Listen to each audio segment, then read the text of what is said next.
Konsep tugas video hukum kesehatan. Assalamualaikum warahmatullahi wabarakatuh. Salam sejahtera bagi kita semua.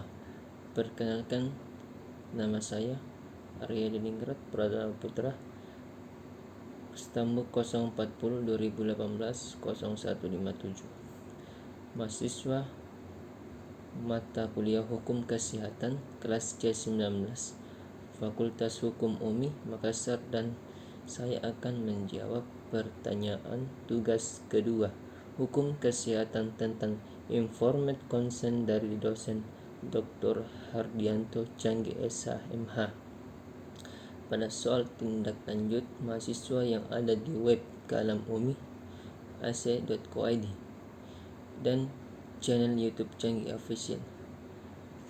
Pertanyaan pertama, apakah yang dimaksud dengan rekam medis, dan sebutkan pula isi rekam medis pada pasien rawat, yaitu rekam medis medical record atau diatur dalam Peraturan Menteri Kesehatan Nomor 269 Menkes per 3 2008 tentang rekam medis.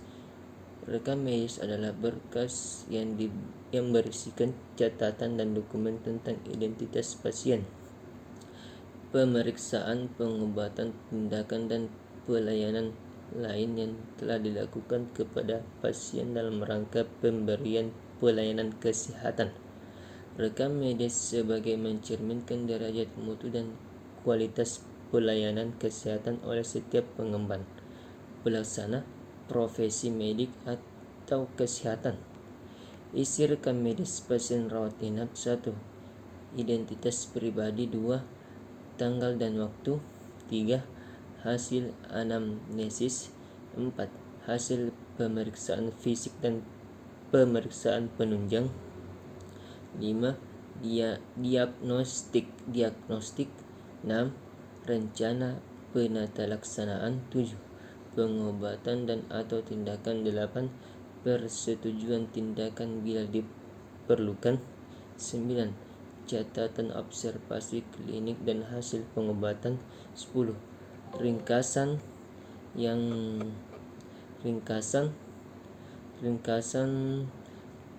pulang, yaitu resume medis atau discharge summary. 11. Nama dan tanda tangan pasien. 12. Pelayanan lain yang diberikan. 13. Untuk pasien sakit gigi dilengkapi dengan odontogram klinis. 2. Pertanyaan kedua, apakah hubungannya antara transaksi terapeutik dan informed consent? Hubungan transaksi terapeutik dan informed consent yaitu sebelum dikeluarkannya isi rekam medik, terlebih dahulu pasien akan menerima tindakan medis dari tenaga kesehatan yang berpengalaman dalam bidangnya. 3.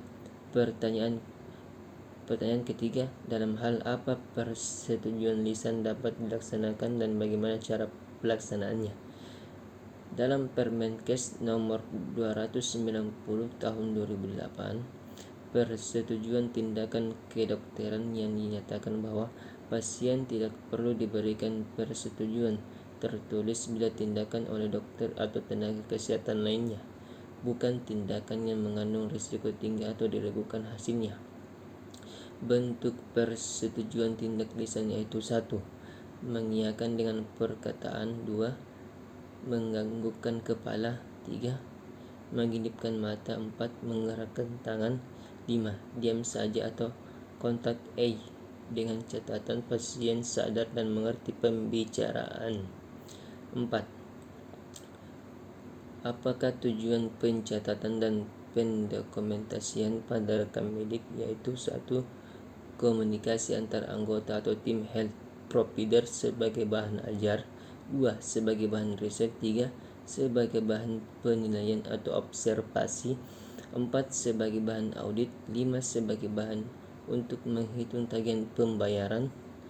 6. Sebagai black box bila terjadi perselisihan antar dokter dan pasien. Pertanyaan kelima yang terakhir, pada menit keberapa pada materi video penjelasan tentang persetujuan tertulis, persetujuan lisan tanpa persetujuan dan perluasan tindakan medis. Video penjelasan materi tersebut berada pada menit keempat lewat 29 detik sampai dengan menit ke-18 22 detik. Sekian dari saya. Wassalamualaikum warahmatullahi wabarakatuh.